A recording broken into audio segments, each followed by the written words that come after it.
I pressed my hand against the pipe cover, feeling the cold metal beneath my fingertips. For weeks I had watched, waited, and documented every move.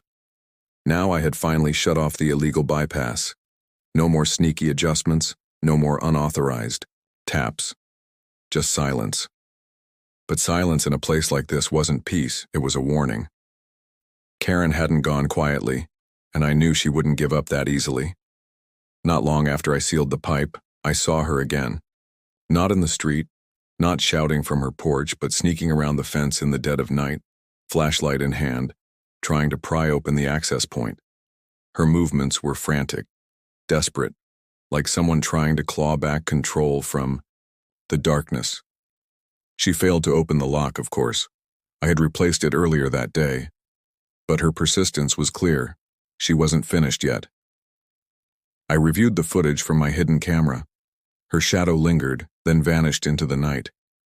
I saved the clip, knowing it was more than just trespassing, it was a warning. I filed a police report attaching the video and my evidence. The officer took one look at the footage and nodded. "That's felony trespass," he said. "We'll take it from here." The next morning, I checked my pressure gauge. The numbers had stabilized, but I knew better than to trust it completely. I kept an eye on the neighborhood's water flow, watching it dip and spike in unpredictable patterns. It was clear. Karen and her crew had been trying to bypass the system, rerouting water illegally, trying to keep the flow alive in spite of what I'd done. That afternoon, I met with Priya again, showing her the latest footage. She studied the AI, timestamps, the bypass installation, the unauthorized taps. Her face grew serious. "They're not just stealing water, they're actively tampering with your system. They're trying to override your rights." We discussed options. Cease and desist letters had already gone out, but now I had proof of intentional sabotage. Priya suggested I prepare for a legal battle, but I knew that wasn't enough. I needed to make them understand. I owned the land, the pipes, and the right to control what happened beneath my feet. That night, I installed a new pressure sensor directly on the pipe. I watched the readings carefully.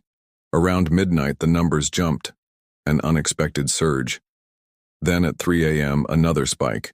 Someone was trying to force water through the line again, perhaps with a pump or a hidden valve. I checked the footage. It was Karen's crew back again, fiddling with the access point, attempting to override my shutoff. In the days that followed, the evidence piled up. Marcus, my utility mapper, confirmed the worst. They had installed a second bypass, smaller, hidden, and actively rerouting water from my property to theirs. The illegal line snaked under the fence, diverting my water into their system. I called Priya. "They're not just stealing," I told her. "They're trying to rewrite the entire flow. If I don't stop this, they'll drain everything I own." She agreed. We drafted a formal cease and desist, ready to serve them again. But I had an idea. If I could turn their sabotage against them, I might finally gain the upper hand.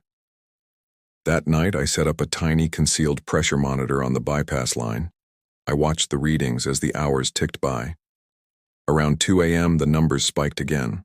Someone was actively pushing water through the illegal line, trying to force it open, trying to keep it alive. I captured the footage, downloaded the data, and prepared to make my move. The following day, I caught Karen herself, sneaking around again, flashlight in hand, trying to tamper with the pipe. She was alone, desperate. Her efforts failed again, but I had the evidence, clear, undeniable. I sent everything to Priya, who responded with a grim smile. "Time to escalate," she said. "We're filing for a court order to shut down their access, and this time we're going to make sure they pay for every illegal drop." That afternoon, the HOA sent a letter. They wanted to meet urgently. I agreed, but only with Priya present. When we arrived at the community center, the mood was tense. Erica, the new HOA president, sat across the table, her face tired but determined. We laid out the facts. The illegal bypass, the tampering, the unauthorized use of private property. Priya handed over the evidence, video clips, maps, sensor logs. The board members reviewed everything, exchanging nervous glances. Finally, Erica nodded. We'll take action. We'll file a lawsuit for damages, and we'll demand they cease all unauthorized activity immediately. I didn't gloat. I simply nodded back. I'd fought hard for my rights, and now I was finally winning. But Karen wasn't finished. I could see it in her eyes. She was already planning her next move. She was the kind of person who didn't accept defeat easily. She'd try again, in ways I couldn't predict. That night, I installed a new lock on the pipe access. I sealed it tight. Then I set up a hidden camera to monitor the area. I knew she'd come back. I knew she'd try to break in again, and I was ready. Because sometimes the quietest battles are the ones that matter most. And the real power isn't in shouting or threats. It's in control of what lies beneath the surface. The camera caught her again. Karen, flashlight trembling in her hand, trying to pry open the pipe access beneath the fence. Her movements were frantic, desperate, like someone drowning and grabbing at anything to stay afloat. I hit pause, watching her struggle, knowing she wouldn't give up. Not yet. In the shadows, I silently congratulated myself. The lock I installed held firm, but I knew her kind. They don't stop just because they're blocked once. They come back smarter, bolder, more reckless. And tonight, she was pushing, her luck too far. I reviewed the footage again, feeling the rush of adrenaline. Her shadow lingered, then disappeared. I saved it, then sent it straight to Priya. Her reply was instant, short and sharp. She's breaking in again, time to act. I grabbed my phone, dialing her quickly. She's back, same routine, same spot. She's trying to open the pipe. Again. Good, Priya said. That makes it easy. We're not just watching anymore. We're going to catch her in the act and shut her out for good. While I kept an eye on the live feed, I also checked the pressure sensor I'd hidden nearby. The numbers were climbing.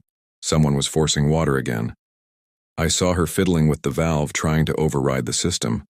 Her effort was clear. She was determined to keep that illegal flow alive no matter what. Suddenly, the doorbell rang.